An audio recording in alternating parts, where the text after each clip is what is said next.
Hello, good morning my dear students. I hope you all are fine at your home. Today I am going through the unit 10 of class 4 and the name of your unit is motion of the earth.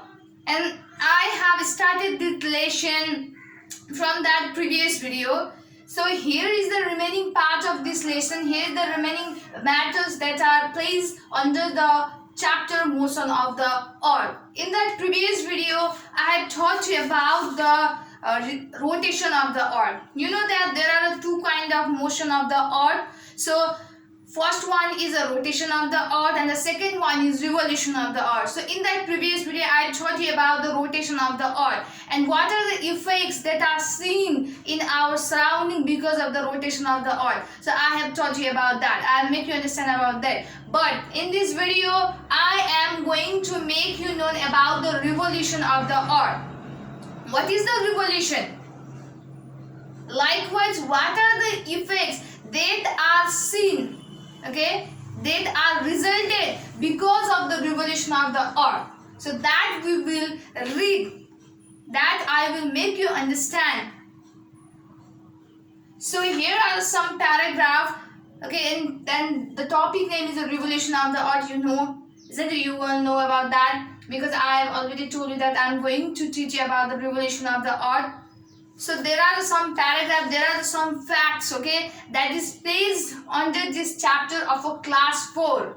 Okay, so then you will get to know that why the sun changes, okay, temperature, isn't it?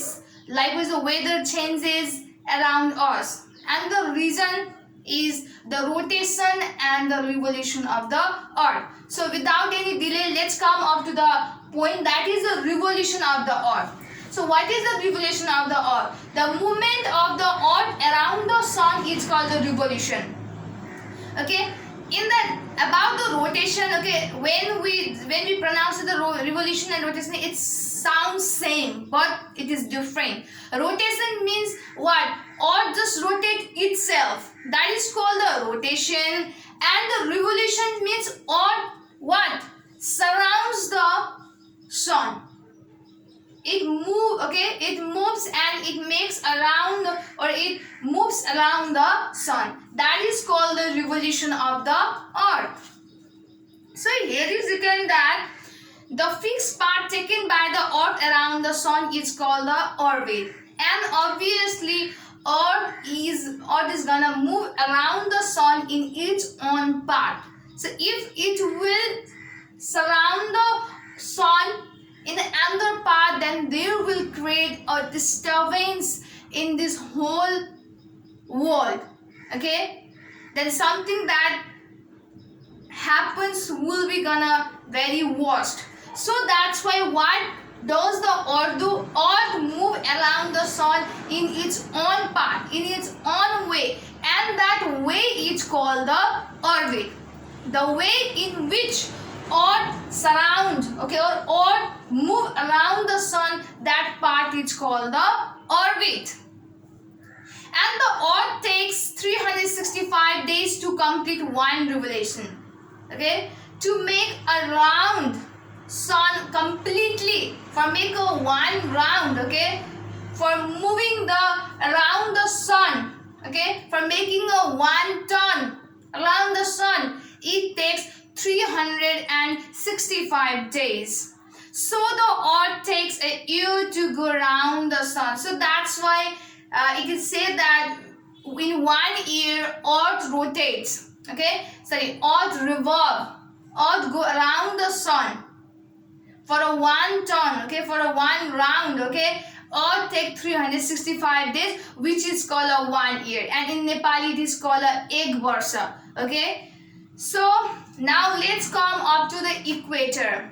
Which part of the earth is called the equator? So look here I made the figure also. Through this figure also I will try to make you understand that what is the equator, okay, and there are lots of another part of the earth, okay, that outer surface, okay, outer level part of the earth. I will make you understand about that also. So first of all, you must know what is the equator. Equator, it is an imaginary horizontal line, okay, it is an imaginary, okay, it is not fixed that or whatever. Just it has been imagined by the scientist. What? It has been imagined by the scientist. That equator is an imaginary horizontal line. Horizontal means tesro, okay? Vertical means tharo.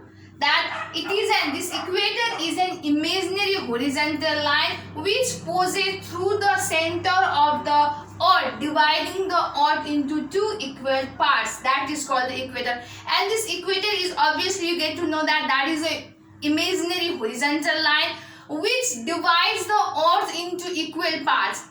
Okay, which divide the earth into equal parts, and it poses through the center. If here is the center of the earth, then what does there is created an equator which divides the earth into two equal parts. Look here, I have made a imaginary line and I have labeled it as an equator, and by this figure you can identify that this imaginary line or this equator is dividing this whole earth into the two equal parts. And I have made the more lines also.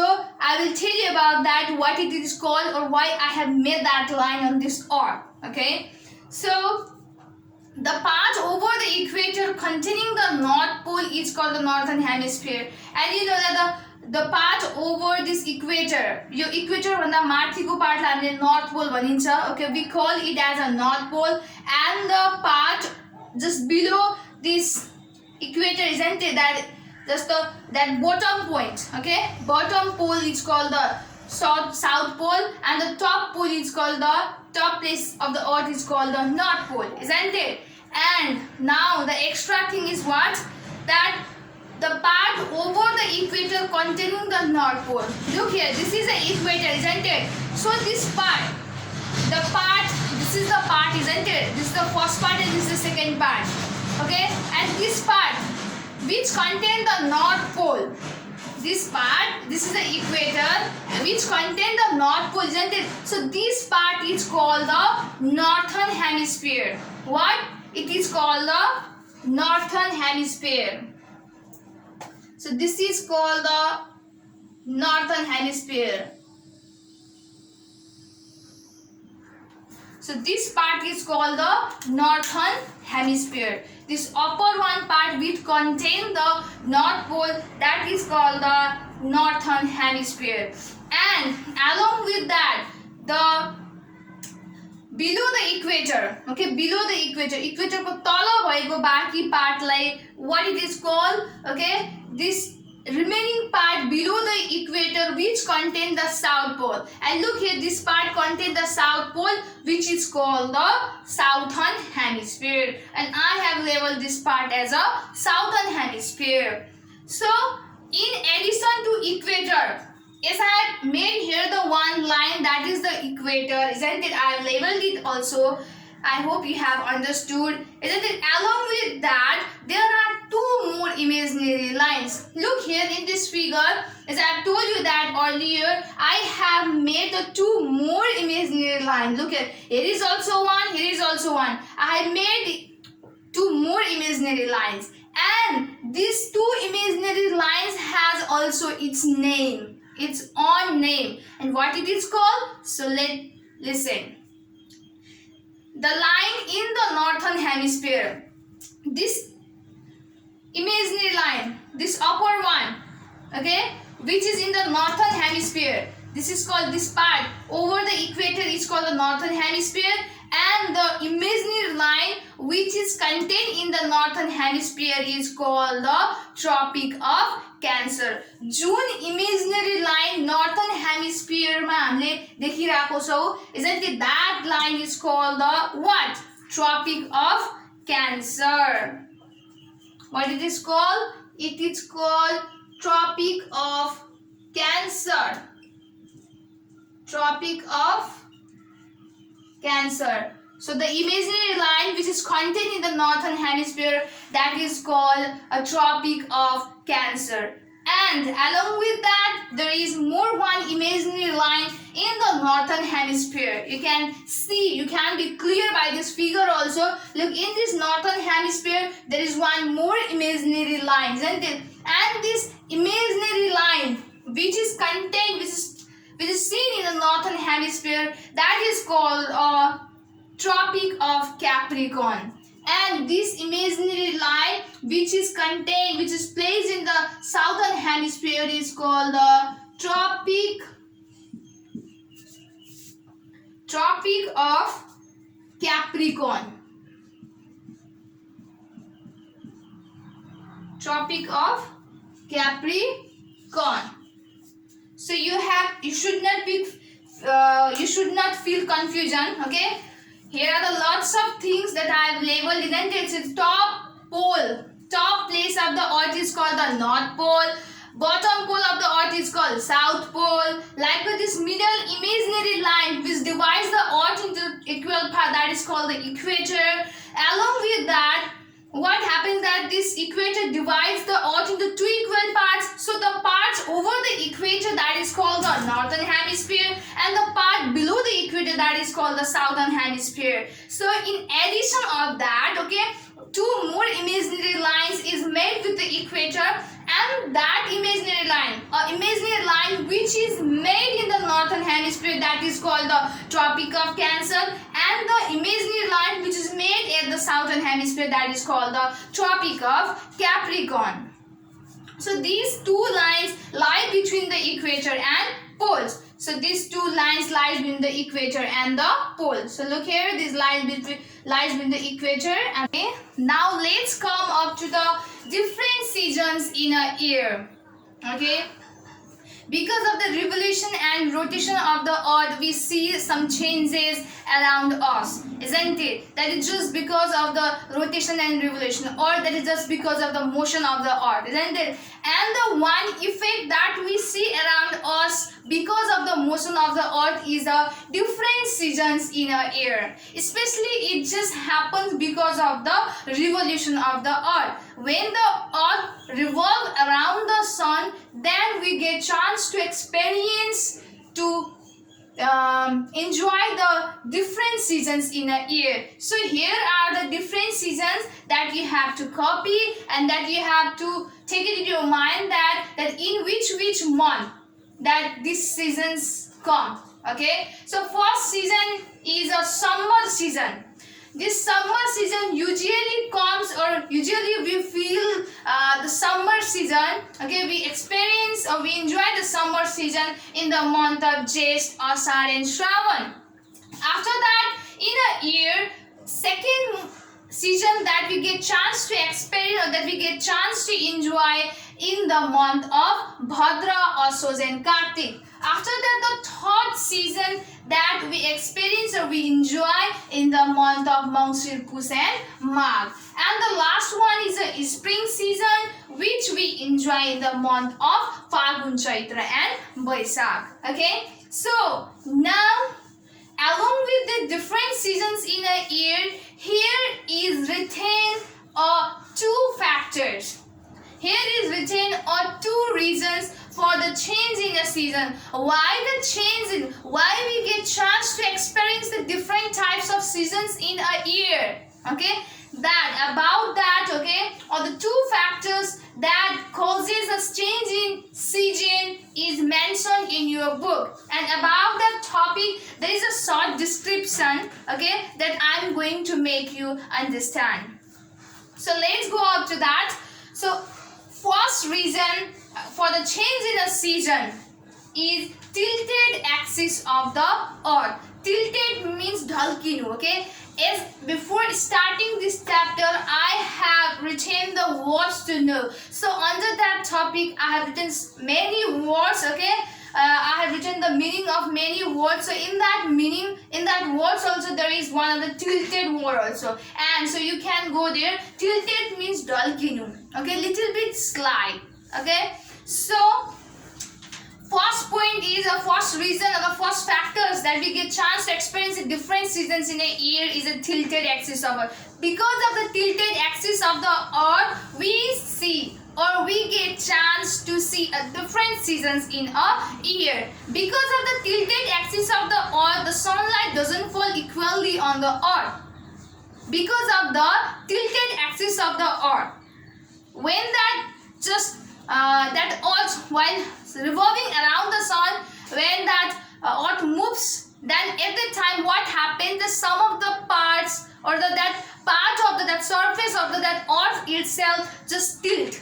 Okay, it just alikita bhaye pani ढल्किन्छ. So because of that, sun doesn't fall, the sunlight doesn't fall on the surface of the earth equally. बराबर हिसाबले चाहिँ सनको light चाहिँ अर्थमा पर्दैन.